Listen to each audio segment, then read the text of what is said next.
दोस्तों, हम सभी को अच्छे इंसान बनने की सीख मिलती है और हम यही सीखते हैं कि बुरे कर्म से बचें और दूसरों का सम्मान करें। लेकिन कई बार हम यह भूल जाते हैं कि कभी कभी हमारी अच्छाई का गलत फायदा भी उठाया जा सकता है। अच्छा इंसान किसे पसंद नहीं आता। बचपन से ही हमें सिखाया जाता है कि अच्छा इंसान बनो, अच्छे कर्म करो, किसी का गलत फायदा ना उठाओ। लेकिन यह सिखाया नहीं जाता कि जब हम पर कुछ लोगों द्वारा अन्याय किया जाता है तो हमें कैसे रहना चाहिए। जब हमारा गलत फायदा उठाया जा रहा हो, क्या तब भी अच्छे बने रहना और हमारा आत्मा सम्मान खोना सही है? जब एक अच्छे इंसान का हक जबरदस्ती छीना जा रहा हो, क्या तब भी अच्छे बने रहना ठीक है? दोस्तों, अच्छा होना आजकल एक आदर्श माना जाता है। जैसे कि आपने अपने आसपास के लोगों को यह कहते सुना होगा कि देखो वह इंसान कितना ज्यादा अच्छा है। लेकिन हम इस बीच यह भूल जाते हैं कि अच्छे होने की भी एक सीमा होना जरूरी है। हमें यह याद रखना चाहिए कि हद से ज्यादा अच्छा होना भी अच्छा नहीं होता। और अगर हम यह भूल जाएंगे तो यह दुनिया हमें यह बार बार याद दिलाएगी और साबित करेगी कि हद से ज्यादा अच्छा होना भी अच्छा नहीं होता। अक्सर आपने यह देखा होगा कि जो जितना अच्छा होता है उसे उतना ही दुख मिलता है। पर ऐसा क्यों? व्यक्ति हमेशा दूसरों की भावनाओं और जरूरतों को अपने आप से अधिक महत्वपूर्ण मानता है और इसी कारण वह खुद को एक कठिन स्थिति में पाता है। अक्सर उसे ऐसा महसूस होता है कि आखिर क्यों उसके किए हुए अच्छे कामों को लोग नजरअंदाज करते हैं और उल्टा उसी का गलत फायदा उठाया जाता है। कभी ज्यादा काम करवाने से लेकर तो कभी उसे बिना कोई महत्व देकर नजरअंदाज करने तक। किसी के लिए हम अच्छा करते हैं तो वहीं से हमें दुख प्राप्त क्यों होता है? आम तौर पर जब कोई आदमी कभी क्रोध कर दे या दुखी होकर किसी को भला बुरा कह दे तो हम उसे बुरा समझने लगते हैं। ऐसा आपके साथ भी हुआ होगा कि आपने कभी न कभी तंग होकर किसी को कुछ भला बुरा कह दिया होगा और सिर्फ उसी कारण आप लोगों के नजरों में बुरे माने जाने लगे। और जैसे कि कर्म और फल का नियम कहता है, बुरे कर्मों का परिणाम बुरा मिलेगा। आज तक आप यही समझते आए हैं कि सिर्फ बुरे कर्मों का फल बुरा होगा। लेकिन आज की इस कहानी के बाद आप ये समझ जाओगे कि अच्छा इंसान के साथ भी बुरा हो सकता है। जब वह हद से ज्यादा अच्छा बन जाए, उस इंसान को दुहक ही मिलेगा, उसका परिणाम भी बुरा ही हो सकता है। तो चलिए, आज की इस बोध कहानी के द्वारा हम यह समझेंगे कि ऐसी स्थिति में हमें क्या करना चाहिए और यह भी जानेंगे कि ज्यादा अच्छा होना अच्छा है या बुरा। तो चलिए शुरू करते हैं। बहुत समय पहले की बात है। एक नगर में एक धनी सेठ रहता था जो बहुत दयालु था। इतना बड़ा व्यापार और बहुत सारा धन होने के बावजूद वह एक भोला और दान करने वाला इंसान था। वह हर किसी की मदद करता था। उसके मन में लोगों के प्रति प्यार और दया की भावनाएं थीं। वह किसी का भी दुख नहीं देख पाता था। उसके इतने दयालु और भोलेपन की वजह से उसके आसपास के लोग उसकी इसी बात को उसकी कमजोरी समझकर उसका फायदा उठाते थे। कुछ लोग उस सेठ के सामने झूठ मूठ का रोना रोकर उससे पैसे उधार ले जाते थे। सेठ अमीर तो था ही और ऊपर से दयालु भी। जब वह सेठ उन लोगों की दुखी हालत देखता और उनकी परेशानियां सुनता तो उसका मन भर आता। और जब वह लोग उससे कहते कि मुझे थोड़ा धन उधार चाहिए, क्या तुम मेरी मदद करोगे? मैं तुम्हारा यह एहसान कभी नहीं भूलूंगा, तो वह मना नहीं कर पाता। वह सोचकर धन दे देता कि अभी इसका बुरा वक्त चल रहा है, इसको मेरी मदद की जरूरत है, बाद में यह पैसे लौटा देगा। धीरे धीरे वक्त गुजरता गया। लोग उस सेठ के आगे बिना बात का रोना रोते और उसका धन ले जाते और कभी वापस नहीं करते। सेठ भी कभी धन वापस नहीं मांगता था। उसको लगता था कि जब इसका बुरा वक्त गुजर जाएगा तो धन वापस कर देगा। लेकिन कहते हैं ना कि हर सुबह के बाद रात होती है, हर सुख के बाद दुख आता है और दुख के बाद सुख आता है। ठीक उसी तरह उस सेठ के साथ भी हुआ। कुछ सालों बाद उसे पास धन कम होने की वजह से उसके व्यापार में माल भरने के पैसे कम होने लगे और इसके वजह से उसके दुकान पर अब ग्राहक भी कम होने लगे, क्योंकि जो सामान उन ग्राहकों को चाहिए था वह सामान उस व्यापारी के पास खत्म होने लगा था और उस सामान को लाने के लिए अब उसके पास इतना धन भी नहीं था। धीरे धीरे सेठ का धन समाप्त हो गया। एक समय था जब वह सेठ अपने नगर के अमीर लोगों में आता था, पर आज उसके पास पैसे नहीं थे। ऊपर से ढेर सारा कर्ज उसे बाजार से लेना पड़ा। उसे समझ नहीं आ रहा था कि वह क्या करे। उसने महात्मा बुद्ध के बड़े चर्चे सुन रखे थे। उसे यह पता था कि उसके बहुत मित्रों ने उनके पास जाके अपने जीवन के लिए सही मार्गदर्शन लिए है और वह जो ज्ञान देते हैं वह काफी जिंदगियां सुधार चुका है। उसने निश्चय किया कि अब तथागत गौतम बुद्ध ही उनकी समस्या का हल बताएंगे। यही सोचकर वह अगले दिन गौतम बुद्ध से मिलने निकल पड़ता है। वहां जाकर बुद्ध को प्रणाम करते हैं। फिर सेठ गौतम बुद्ध से कहता है, मुझे मेरी समस्या का निवारण चाहिए। बुद्ध कहते हैं, पूछो, क्या पूछना है? फिर सेठ उन्हें सारी बातें बताता है कि कैसे वो लोगों की मदद करके अमीर से गरीब हो गया, कैसे उसने बस लोगों की बुरी हालत देखकर अपने व्यापार के पैसे उन्हें मदद करने के लिए दे दिए और आज वह खुद जरूरतमंद हो गया है। गौतम बुद्ध उसकी सारी बातें ध्यान से सुनते हैं और कहते हैं कि तुम बहुत ही ज्यादा सीधे और दयालु हो। जरूरत से ज्यादा सीधा होना भी हमारे लिए मुसीबत पैदा कर सकता है। आगे बुद्ध कहते हैं, तुम लोगों की मदद इसलिए करते थे ताकि वो मुसीबत से बाहर निकल सके, लेकिन लोगों ने इसका फायदा उठाया और तुम्हें ठगने का काम करते रहे। उस सेठ ने कहा, आप बिल्कुल सही कह रहे हैं। बुद्ध, मेरे दुखों का कारण मेरा ज्यादा सीधा होना, सरल होना और दयावान होना ही लग रहा है। लेकिन मैं अब क्या करूं? मुझे रास्ता बताइए। क्या मैं बुरा बन जाऊं, दया निकालकर फेंक दूं, निर्दयी हो जाऊं? क्या अच्छाई करने की कोई कीमत नहीं इस दुनिया में? क्या मदद करने से या किसी का भला करने से बस यही परिणाम मिलता है? बुद्ध कहते हैं, नहीं, तुम्हें यह सब नहीं करना है। कई बार तुमने देखा होगा कि जो व्यक्ति ज्यादा अच्छा होता है उसे उतना ही ज्यादा दुख मिलता है। इसका सीधा कारण है कि वह अपने अधिकारों को सामने वाले की इच्छाओं से कम दर्जा देता है और फिर उसे जब भी आपसी अनबन होती है तो उसे अधिक तकलीफ होती है।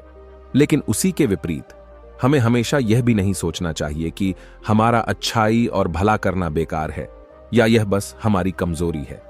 हमें अच्छाई से हाथ कभी नहीं छोड़ना चाहिए। हमें बस यह सीखना है कि कभी कभी हमें भी अपनी बात रखने का अधिकार है और हमें अपने अधिकारों की रक्षा करनी चाहिए। इसलिए हमें अच्छे इंसान बने रहने के साथ साथ अपने अधिकारों की रक्षा करना भी सीखना होगा। अगर हमें गलत तरीके से नुकसान हो रहा है, कोई हमारा गलत फायदा उठा रहा है, तो हमें उसका सामना करने के लिए सही तरीके से खड़े होना जरूरी है। यही एक सच्चे और अच्छे इंसान की पहचान और शख्सियत होती है। वह आदमी कहता है, बुद्ध, मुझे थोड़ा थोड़ा समझ आ रहा है, लेकिन अभी भी मैं पूरी तरह नहीं समझा। इस पर बुद्ध कहते हैं, चलो मैं तुम्हें एक कहानी सुनाता हूं, उसके बाद तुम्हें समझ आ जाएगा कि तुम्हें क्या करना है और क्या नहीं करना है। बहुत समय पहले की बात है, एक जंगल में एक भेड़ रहती थी। उस भेड़ ने एक मेमने को जन्म दिया। वह मेमना बहुत ही सुंदर था। उसके शरीर पर बहुत ही चमकदार घने बाल थे। वह बहुत ही सुंदर लगता था। भेड़ भी अपने मेमने से बहुत प्रेम करती थी और उसका बहुत अच्छे से देखभाल भी करती थी। भेड़ अपने बेटे को अच्छी अच्छी बातें सिखाती, उसे अच्छे संस्कार देती। उस भेड़ की इच्छा थी कि उसका बेटा बड़ा होकर खूब नाम रोशन करे, लेकिन भेड़ के ज्यादा लाड प्यार के कारण मेमना बिगड़ता जा रहा था। उसकी मां उसे अच्छी शिक्षा देती थी, उसे अच्छे से रखती थी, दिन रात उसका पूरा ख्याल रखती थी। लेकिन मेमना दिन प्रतिदिन शैतान और जिद्दी होता चला गया। वह अपनी मां की किसी भी बात को ध्यान से नहीं सुनता और ना ही किसी बात पर ध्यान देता। उसे हर पल ऐसा ही लगता कि मेरी मां मेरा इतना ख्याल रखती है और इसी कारण वह खुद की जिम्मेदारी नहीं लेता था, यह सोचकर कि उसकी मां उसे किसी भी संकट से निकाल लेगी। वह धीरे धीरे गैर जिम्मेदार होता जा रहा था और अब उस भेड़ का लाड और प्यार उसी के मेमने के अच्छे और जिम्मेदार बनने में रुकावट बन गई थी। फिर एक दिन वह मेमन घूमता घूमता पास के जंगल में जा पहुंचा। वह मेमन पहले बार जंगल में गया था। उसे पहले बार जंगल में जाने का मौका मिला था। वह जंगल की सुंदरता को देखकर चकित रह गया। उसने कभी इतनी सुंदर चीज नहीं देखी थी। इतनी सुंदर पौधे, रंग बिरंगे फूलों को देखकर बहुत ही प्रशंसा हुई। उसे यह सब देखकर बहुत अच्छा लगा। फिर उसने झाड़ियों के कुछ पत्तियां खाईं। जैसे ही उसने पेट भरने के लिए पेड़ों की पत्तियां खाईं, उसको वह पत्तियां बहुत ही स्वादिष्ट लगे। अब तो वह मेमना रोज जंगल में जाने लगा और वहां जाकर पेड़ पौधों को नुकसान पहुंचा रहा था। उसने उनकी पत्तियां तोड़ी, उनके फूलों को नोचा, फूलों को खाया और कुछ को तोड़कर जमीन पर डाल दिया। उस मेमने को इस बात की बिल्कुल भी परवाह नहीं थी कि वह क्या कर रहा है। उसको इस बात का पता ही नहीं था कि जंगल में कोई खतरा भी है। वह तो मस्त मौला होकर जंगल में उछल कूद कर रहा था और पौधों को खूब से नुकसान पहुंचा रहा था। लेकिन जब उस मैने की मां को, यानी उस भेड़ को, इस बारे में पता चला कि मेमना हर रोज जंगल जाता है, तो वह घबरा गई और मेमने को अपने पास बुलाकर समझाने लगी कि तुम जंगल में मत जाओ, वहां पर बहुत सारे खुखाकर जानवर हैं तुम्हारे ऊपर हमला कर देंगे, तुम्हें खा जाएंगे। लेकिन मां की बात का उस पर कोई असर नहीं हुआ, बल्कि वह मेमना अपने माता से कहने लगा कि मां, जो भी मेरे सामने आएगा वह मुझसे जमकर मार खाएगा, फिर वह बहुत पछताएगा। इसके बाद मेमना फिर से जंगल की तरफ भाग गया। उसे अपनी माता की कही बातें झूठी लगने लगी। हर रोज की तरह उस दिन भी वह उछल कूद करने लगा और पेड़ पौधों की पत्तियां तोड़ने लगा। कभी फूलों को तोड़ता, कभी पेड़ों को खूब नुकसान पहुंचाता। लेकिन उस दिन उस जंगल में एक शेर पहुंचा। वह शेर बहुत ही ताकतवर था, लेकिन ताकतवर होने के साथ वह दयालु भी था। उस शेर का मानना था कि कमजोर प्राणियों को नुकसान पहुंचाना ठीक नहीं है। शक्तिशाली होने का मतलब यह नहीं है कि मैं किसी कमजोर प्राणी पर शक्ति का प्रयोग करूं। वह शेर उस जंगल में घूमने लगा। घूमते घूमते है वहां पर पहुंचा जहां पर वह नासमझ मेमना शैतानी कर रहा था। शेर ने उस मेमने को देखकर आश्चर्य में पड़ गया। शेर ने सोचा कि इस मेमने को किसी खुखार जानवर का डर क्यों नहीं है। ये कैसे पेड़ पौधों की पत्तियां बिना काम के ही नोच रहा है। यह इनको खत्म कर रहा है और उन पत्तियों को खा कम बल्कि बिगाड़ ज्यादा रहा है। उसके बाद वह शेर कुछ देर तक चुपचाप खड़ा होकर उसको देखा रहा। और शेर सोचता है कि मेमना कुछ ही देर में मुझे देखकर यहां से भाग जाएगा और उसके डर के भाग जाने से मुझे बल का प्रयोग नहीं करना पड़ेगा। लेकिन ऐसा नहीं हुआ। शेर बहुत देर तक खड़ा रहा और वहीं इंतजार करने लगा कि मेमना यहां से कब जाएगा। लेकिन मेमना तो भोजन करने में व्यस्त था। उसे शेर का कोई ख्याल नहीं था। मजे से पेड़ पौधे की पत्तियां नोच रहा था, उन्हें खा रहा था, सब कुछ बेकार कर रहा था। जब शेर ने देखा कि मेमना उसे देखने के बाद भी वहां से नहीं जा रहा, तो खुद वह मेमने के पास जाता है और वहां जाकर बोला, सुनो बच्चे, इस जंगल में फूल पत्तियों को नुकसान पहुंचा रहे हो। उन्हें जितना जरूरी है तुम्हारे भोजन के लिए, बस उतने ही तोड़ो। तुम बहुत फूल पत्तियां यूं ही नष्ट कर रहे हो। अगर तुम इन पेड़ पौधों को, इन फूल पत्तियां को नुकसान पहुंचाओगे तो तुम अच्छे बच्चे कैसे बनोगे? अच्छे बच्चे कभी भी इस तरह जंगल में आकर पेड़ पौधों को नुकसान नहीं पहुंचाने लगते हैं। तुम्हारी मां ने तुम्हें अच्छा बच्चा नहीं बनाया। शेर की बातें सुनकर वो घमंड से बोलता है, तुम्हें अच्छे बच्चे बने रहना है, तुम बने रहो। मैं तो जैसा हूं वैसा ही ठीक हूं। मैं वैसे ही रहूंगा जैसे मुझे रहना है। शेर हैरान हो जाता है, लेकिन फिर शेर उसे मेमने को बच्चा समझकर माफ कर देता है, क्योंकि शेर नहीं चाहता था उसे बच्चे पर हमला करना पड़े। तुम खतरनाक तो कहीं से नजर नहीं आते, चले जाओ, यहां से बड़े आए खतरनाक। तुम मेरा दिमाग ज्यादा खराब मत करो, चले जाओ, यहां से अपना रास्ता नाप लो और मुझे इन फूल पत्तियों को खाने दो। यह कहकर वह घमंडी मेमना पत्तियां खाता हुआ आगे चला गया और शेर उसे बस हैरानी से देखता रह गया। तभी वहां पास में ही झाड़ियों के पीछे एक लोमड़ी छुपी हुई थी। वह लोमड़ी शेर और मेमने की सारी बातें सुन रही थी। उस लोमड़ी को शेर राजा की इस तरह बेइज्जती बर्दाश्त नहीं हुई, तो वहां से झाड़ियों से निकलकर शेर के पास आ पहुंची और शेर के पास आकर बोली, क्षमा कीजिएगा महाराज, आप तो इस जंगल के महाराज हैं, इतने बलशाली हैं। आप चाहे तो इस मेमने को 2 मिनट में मजा छका सकते हैं और उसे आपका अपमान करने से रोक सकते थे, फिर आपने कुछ भी क्यों नहीं किया? इस पर शेर ने कहा, मैंने उस बच्चे का भला सोचा, मुझे ऐसे ही किसी बच्चे को अपनी ताकत का शिकार नहीं बनाना था। यह सब सुनकर लोमड़ी बोली, महाराज, लेकिन आपके इतने सीधेपन और दयावान होने के कारण ही उस मेमने की हिम्मत बढ़ गई है। वह आपके सीधेपन का गलत फायदा उठा रहा है और जंगल में इधर उधर घूम रहा है और पेड़ पौधों को नुकसान पहुंचा रहा है। मुझे पता है कि कमजोर प्राणी पर हमला नहीं करना चाहिए, यह बहुत बुरी बात है, और यह भी दया करना एक अच्छा गुण है। लेकिन शासन में कभी कभी भय दिखाना भी जरूरी है। आपकी यह बात सही है कि प्रजा के साथ दयालुता का व्यवहार करना चाहिए, लेकिन इसके साथ साथ यह भी जरूरी है कि उनके मन में राजा के प्रति डर भी हो, ताकि वह इस तरह के अपराध ना करें, कोई मर्यादा ना तोड़े। लोमड़ी की बात सुनकर जंगल का राजा शेर लोमड़ी से कहता है, क्या ऐसा हो सकता है कि मेमने को भय दिखाकर हम उसे काबू में कर सकें, जिससे कि उसमें सुधार आए और उस मेमने को किसी तरह का नुकसान भी ना पहुंचे, जिससे कि वह जंगल के पेड़ पौधों को कोई नुकसान ना पहुंचाए? फिर शेर कहता है, लोमड़ी, क्या तुम ऐसा कर सकती हो? शेर के बात सुनकर लोमड़ी कहती है, जी हां महाराज, बिल्कुल, मैं ऐसा कर सकती हूं कि वह डर भी जाए, सुधर भी जाए और उसे कोई नुकसान भी ना हो। उसे इतना डरा दूंगी कि वह जंगल में कभी दोबारा घुसने की हिम्मत नहीं करेगा। मैं उसे इस तरह डराऊंगी कि उसके मन में भय बैठ जाएगा। फिर वह जंगल के पेड़ पौधों को भी नुकसान नहीं पहुंचाएगा और साथ ही साथ मैं उस मेमने को कोई भी नुकसान नहीं पहुंचने दूंगी। फिर लोमड़ी कहती है कि उसकी मां तो उसे कभी सुधार नहीं पाई, लेकिन मैं उसे जरूर सुधार दूंगी। लोमड़ी की बातें सुनकर शेर ने बोला, अच्छा ठीक है, तुम कोशिश करके देखो। अगर तुम्हें इसमें सफलता मिल जाती है तो मैं तुम्हें जंगल के सभी जानवरों के सामने इनाम दूंगा। शेर की बातें सुनकर लोमड़ी बहुत खुश हुई। वह तुरंत मेमने के पास गई और उस मेमने पर गरज पड़ी। इससे पहले कि वह मेमना वहां से भाग पाता, उससे पहले ही लोमड़ी ने मेमने को जमीन पर पटक दिया और उसे अपने मजबूत पंजों से दबोच लिया। मेमने को दबोचने के बाद लोमड़ी मेमने से बोली कि बोल, तुझे मार दिया जाए या छोड़ दिया जाए।